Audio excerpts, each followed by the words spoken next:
better version will be on that night. But congratulations, and hopefully we can get it on. You have said... Is this lightweight? Is this lightweight? It's a big lightweight, huh? No, it's heavyweight. Now, in the ring, I'll show you. Ok les GOAT. Donc là, on vient d'assister pour le contexte au combat entre Jermaine Ortiz, bon prospect, très bon prospect, qui a su le démontrer puisqu'il vient de faire 12 rounds avec l'illustre Lomachenko. Vasily Lomachenko qui revient d'un contexte assez difficile, la guerre en Ukraine, contexte familial, géopolitique, et il a réussi à obtenir le titre NABF des poids légers. Donc ensuite là, le contexte de la vidéo que je viens de play, c'est je réagis à Devin Haney qui vient justement féliciter sur le ring Lomachenko, et Lomachenko qui tout de suite l'interrompt et lui dit « Est-ce que tu es un heavyweight ?» Parce que regardez la différence de taille entre Devin et Loma. C'est vraiment ridicule, les gars. Là, je me dis, je comprends le tweet que vient de lâcher Ryan Garcia là, sur ses réseaux en disant que Vasily Lomachenko est devenu beaucoup trop petit pour cette catégorie. Parce que quand on voit des Shakur Stevenson qui montent justement dans la catégorie et qui lui-même est beaucoup plus massif qu'un Lomachenko actuel, je me dis, j'avoue là, c'est assez questionnable. En fait, cette nouvelle génération avec Ryan là, qui est dans la catégorie lui d'au-dessus, des 140 livres, tu te dis, mais en fait, cette nouvelle génération, on ne sait pas ce qu'ils mangent, mais ils sont géants. Et donc, je vois beaucoup de gens qui sont très, très, très durs, on va dire, en termes de jugement de la prestation que vient de nous livrer High-Tech Lomachenko, la Matrix. Pourquoi ? Parce qu'ils étaient habitués à des masterclass. Et c'est vrai que là, j'ai envie de vous dire, c'est le but d'un tune-up fight. Il le savait, qu'il était dans un contexte où c'était assez compliqué de revenir directement au plus haut niveau. Mentalement, imaginez-vous, il y a la guerre dans votre pays, vous y allez, vous revenez et directement prendre un Devin. Non, c'est pas comme ça. Il savait qu'il avait pris un tune-up fight, qu'il allait prendre Jermaine Ortiz ou une autre personne un calibre un peu plus en dessous pour justement se réajuster. Donc moi, sa performance, elle m'a pas surprise. Il y en a beaucoup qui sont extrêmement déçus. Non, il a su récalibrer, il a emmagasiné les données, un peu comme il avait fait face à Richard Commey. Au début, il prend, puis ensuite, il accélère sur la fin. C'était bien pour lui que c'était un 12 rounds, sinon ça allait être serré pour prendre la décision. Jermaine Ortiz, attention, face à des Adorno, d'autres boxeurs, il en a mis des knockdowns. Il est très dangereux. Donc là, voir, pas bust-up, mais voir un Lomachenko qui est un peu touché, qui a d'ailleurs lui aussi touché son adversaire, c'est pas choquant. C'est pas choquant. Il y en a beaucoup qui disent là, direct, je vois les gens s'exciter. Devin va détruire ce Lomachenko. Shakur va détruire ce Lomachenko. Oui, mais ce ne sera pas ce Lomachenko qu'on va retrouver face à Devin ni face à Shakur. Là, c'était le Lomachenko qu'on retrouve après du ring rust, après plusieurs mois où il n'a pas du tout pensé à la boxe. Il faut savoir que physiquement, on peut être là, mais si mentalement, on n'est pas là, c'est très difficile d'exécuter, notamment au niveau. Donc moi, je fais partie de ceux qui disent modérer le discours. Lomachenko va revenir, je ne sais pas s'il va revenir à son top niveau, mais il va revenir à un niveau qui pourra être problématique pour Devin, qui pourra être problématique pour Shakur. Après, oui, actuellement, c'est vrai qu'il a besoin de se recalibrer. Parce que si le combat arrive là, par exemple, dans les mois à venir, très tôt, par exemple, Devin, lui, il le veut maintenant, là, le combat. Devin, là, vous l'avez vu avec son père, tout sourire, monter sur le ring. Quand ils ont vu la prestation de Loma, il souriait. À grande bouche ouverte, parce qu'il se disait, waouh, là, ça va être magnifique pour nous de défendre cette ceinture face à ce Lomachenko. Mais il l'a dit, Devin, il est conscient. Justement, quand il est monté sur le ring, il a dit au micro, je sais que c'était pas la performance que j'aurais en face de moi. Je sais que c'était pas la performance à laquelle tout le monde s'attendait, mais je sais que moi, quand il va faire face à moi pour toutes ces ceintures, il y aura un Lomachenko à son top niveau. Et ça sert à ça, encore une fois, un tune-up fight. Le problème des tune-up fights, c'est que tout le monde est là pour regarder. C'est ça le truc. Et tout le monde est là pour jeter son jugement. Ceux qui connaissent un peu la boxe et le business de la boxe savent que les tune-up fights, ça sert surtout à récupérer du ring rust. Et c'est exactement ce qu'a fait Lomachenko et surtout a eu l'intelligence de faire. Maintenant, il va monter les niveaux en termes de sparring, en termes de réflexes, de tout d'entraînement. Mais le fait qu'il ait justement lâché cette remarque, je trouve que c'est de mauvaise augure parce que lui-même, il est impressionné justement par la taille physique de Devin Haney. D'ailleurs, physique de Devin Haney, ça nous fait référence au dernier coaching de Devin face à Kambosos qui a fait énormément polémique, où les deux étaient drainés, mais Devin ressemblait littéralement à un zombie. Il était drainé jusqu'à la moelle. Et quand on voit un Devin qui, justement, veut rester dans cette catégorie-là, juste pour le combat face à Loma, prouver aux gens et ensuite monter, là, tu te dis, ça peut être inquiétant pour un Lomachenko. Ça peut être inquiétant parce qu'il va s'apprêter à cutter très, très, très, très tôt, énormément beaucoup, parce que le corps de Devin, on va pas se mentir, il peut plus rester. Il peut plus rester en léger. Il peut plus rester en 135 livres, c'est plus possible. C'est plus possible. Ça s'est vu visuellement, physiquement. Il est drainé.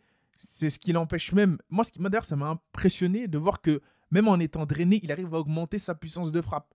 On a pu voir comment il a amoché et fait pas mal de mal à un Kambosos, même s'il n'arrive toujours pas à finir. Est-ce qu'il va réussir à causer les mêmes dégâts à un Lomachenko? À voir. Mais Lomachenko, lui, ne sera pas aussi drainé que Devin Haney. C'est là où ça devient intéressant. C'est qui va pouvoir prendre avantage des contraintes physiques de l'autre. Est-ce que ça va être Lomachenko qui va prendre avantage du fait que l'autre se draine énormément, ou Devin Haney qui va prendre avantage du fait qu'il est beaucoup plus massif que son adversaire? Là, ça s'annonce hyper intéressant. Mais en tout cas, moi, je fais partie de ceux qui disent calmez-vous. Ce n'est pas le Lomachenko qu'on va retrouver face à Devin pour toutes les ceintures.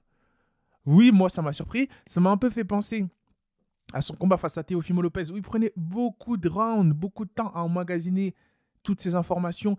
Même si on voit que c'est le ring rust, hein. On voit que son jeu de jambes était là. On voit que c'était un peu compliqué. Parce qu'il était un peu... comment dire? En termes de timing, il était un peu off. Il était un peu off. Et le fait qu'un Jamaine Ortiz lui cause du souci en travaillant en rectiligne de la sorte, tu te dis qu'est-ce que ça va être face à un monstre comme Devin ou même Shakur. Là, je peux comprendre que les gens, ils ont beaucoup la culture de l'instant, la culture du moment. Et ils ont tendance à oublier avec une performance, même si c'était sur 12 rounds, qui est vraiment Lomachenko. Donc Lomachenko, pour moi, il a encore toutes ses chances de récupérer les ceintures. Ça va être extrêmement compliqué, certes, mais il a ses chances. Après Devin, attention à ne pas être trop coquille. Attention à ne pas être trop confiant. C'est ce qui peut causer ta perte face à un Lomachenko. Si je devais mettre mon argent maintenant, bien évidemment que là, quand on compare les deux dernières performances des boxeurs, le contexte, on va dire, géopolitique, mental, familial de Lomachenko, tu mets naturellement ton argent sur un Devin qui l'emporterait par décision. Mais reste à voir quel Lomachenko on va retrouver et en espérant qu'en Ukraine, ça se stabilise.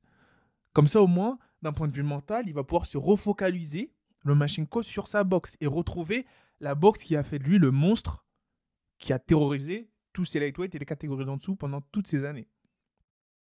Donc, dites-moi les gars, moi j'ai vraiment envie d'avoir votre avis, mais en tout cas, moi c'est vrai que le poids, ce qui m'intrigue le plus, comme l'a souligné Lomachenko, c'est vraiment cette différence de poids de Devin. Le mec, il ressemble à un... Ouais, il ressemble à un... Quand tu le vois physiquement, on dirait un super welter limite. Un super welter qui boxe en lightweight. Et moi, ça m'inquiète. Ça m'inquiète énormément pour Lomachenko. Parce que tu te dis, même si Lomachenko, il est plus fort, il va plus toucher, l'impact physique, le physique en boxe anglaise, ça compte énormément. Ça compte énormément en boxe anglaise, le physique. Entre deux boxeurs professionnels. Et surentraînés, je parle. Bien évidemment. Sinon, bien sûr que dans la rue, tu peux tomber face à un agent de sécurité de 200 kilos. Si toi, tu as un boxeur pro featherweight qui est monstrueux, tu peux le mettre KO, il n'a pas de souci. Il ne va pas encaisser. Mais entre deux boxeurs surentraînés, à quelques grammes près, ça peut faire une très grosse différence. Et là, il y a beaucoup de grammes de différence entre les deux. Oui, il n'est pas en camp Devin. Oui, il est en combat, Loma. Mais c'est inquiétant quand même. Je veux dire, si c'est assez flagrant pour que Loma, en le voyant arriver face à lui, souligne le fait qu'il est géant, je me dis, ouf, est-ce que Loma va prendre la décision de faire un camp où il va, entre guillemets, prendre en masse et vraiment, on va dire, peut-être sacrifier un peu son habilité, sa vitesse pour essayer de rivaliser, ou, enfin, je sais pas. Je sais pas. Moi, j'ai beaucoup de questions à me poser. Il faut que je vois comment ça va se passer dans les prochaines semaines, prochains mois. Mais là, oui, c'est vrai qu'il y a une rhétorique qui commence à sortir, comme quoi beaucoup de gens disent que Lomachenko n'a aucune chance de gagner, que ce soit ni face à Devin, Shakur. Et enfin, Gervonta, il est peu mentionné dans la conversation. Je pense qu'il aurait plus de chances face à un Gervonta que les deux autres que je viens de citer. Je pense clairement. Parce que là, en fait, le truc, c'est que Devin, c'est loin d'être celui qui frappe le plus fort dans la catégorie. Il est loin de ça. Loin d'être le plus explosif. Loin de là. Par contre, c'est, je pense, le style le plus tricky. Clairement, le plus compliqué à boxer. Et ça se voit vu que c'est lui qui a toutes les ceintures actuellement. Donc, voilà, c'était vraiment une vidéo assez rapide hein, pour réagir à ça. Réagir au fait que les 12 rounds de Lomachenko, il faut les garder dans un coin de la tête, mais il ne faut pas les utiliser pour définir le boxeur qu'il est actuellement. Il faut prendre en compte aussi le fait que c'est très compliqué d'être à 100% quand il y a une guerre dans ton pays. Imaginez, imaginez-vous les gars. Vous êtes un boxeur français, il y a une guerre là en France, vous partez de la France pour boxer ailleurs, il y a votre famille qui est là-bas. Enfin, je veux dire, c'est un monstre mental, Lomachenko, pour arriver et performer et se dire, ok, je sors de ce paradigme-là géopolitique et je vais sur le ring. Enfin, je ne sais pas combien de mois il a eu pour s'entraîner, même si c'est face à Jamaine Ortiz, c'est pas un minot, les gars. C'est un très bon prospect. Donc je me dis, bon, c'est bien, c'est un bon combat, c'est un très bon tune-up fight qu'il a pris. Il l'a remporté. C'était un peu short, mais il l'a remporté. Devin veut le combat. Lomachenko veut le combat. On va avoir un très joli combat en perspective. À vous de me dire vos potentiels pronos, early pronos en commentaire. Qu'est-ce que vous avez pensé de la prestation de Lomachenko? Qu'est-ce que vous pensez de ce potentiel combat entre Devin Haney, s'il arrive maintenant, et Lomachenko? Est-ce que vous pensez vous aussi que la différence de taille est un peu trop, comme l'a remarqué Vasily, élevée? Est-ce que vous pensez que c'est sain, healthy pour Devin de autant cut en étant... Parce qu'on sait tout ce qui va se passer. On sait qu'il n'y aura pas de Devin face à Shakur d'ici avant quelques années. Hein. Les gens vendent ce combat comme je ne sais pas quoi. Les deux sont encore très jeunes. Devin, après ce combat-là, son corps est... déjà qu'il ne peut plus, déjà qu'il force pour moi je leur ai conseillé même de ne pas prendre un Loma parce que c'est pas healthy, mais malheureusement c'est le combat qui va faire plus d'argent pour lui, donc il va rester à cette catégorie-là. Il va se tuer la santé. Il va faire ce combat-là. S'il gagne, il monte. Il va jamais... Il va mettre vacante ses ceintures pour laisser Shakur ensuite soit les prendre ou les défendre face à je ne sais qui. Il y a encore énormément de boxeurs qui arrivent derrière. Énormément de boxeurs qui arrivent derrière. Et cette catégorie lightweight, Devin, je pense que maintenant, il faut qu'il monte au-dessus. Il faut qu'il aille en super léger. En super léger, il y a Régis Progrès. Il y a potentiellement Ryan aussi. Ryan maintenant. Il y a Teofimo Lopez maintenant. Enfin, je veux dire... Il y a énormément de money fight aussi dans la catégorie d'au-dessus. Mais le dernier, pour l'instant, le plus important pour Devin, c'est Vasily. Et là, dans la catégorie des 135 livres. Dites-moi ce que vous en pensez en commentaire. Est-ce que vous êtes du même avis que moi? Il ne faut pas tout de suite jeter la pierre à Lomachenko. Ou vous avez le droit aussi. Vous pensez que c'est déjà mort avec cette prestation-là. Le Lomachenko est cuit. Moi, je ne suis pas de cet avis-là. Je suis un peu plus modéré. Je pense que la matrice va potentiellement revenir et peut nous causer des surprises. Même si c'était pas inquiétant, mais je m'y attendais. Je m'attendais à une prestation comme ça. Certains diraient moyenne. Hein, mais voilà, c'était une prestation assez compliquée. Il a eu la victoire. Mais pourtant, en termes de jeu de jambes, en termes de réflexe, pour moi, il était là quand même, Lomachenko. Il a prouvé que face à quelqu'un de tonique de 25 ans, comme ça montre que ses bases sont encore très solides et très dangereuses. Maintenant, c'est au niveau défensif que ça m'inquiète un peu. Mais on verra. On verra ce que ça va donner. Sur ce, les gars, n'hésitez pas à commenter, liker, vous abonner, notamment à cette chaîne, mais aussi pour ceux qui voudraient se lancer sur YouTube et ceux qui voudraient savoir et qui n'arrêtent pas de me demander en DM. Il y en a beaucoup de créateurs ou même de futurs créateurs qui me demandent sur Instagram, sur Twitter et d'autres plateformes, même en commentaire, quel matériel j'utilise, comment je le configure pour faire des podcasts et être le plus performant possible. N'hésitez pas à aller sur ma chaîne secondaire Sigma Review où là, je vous donne toutes les astuces. Il y a la première vidéo qui est sortie. Et sur ce, je peux vous dire le mot de la fin, les gars. Peace. Way to go.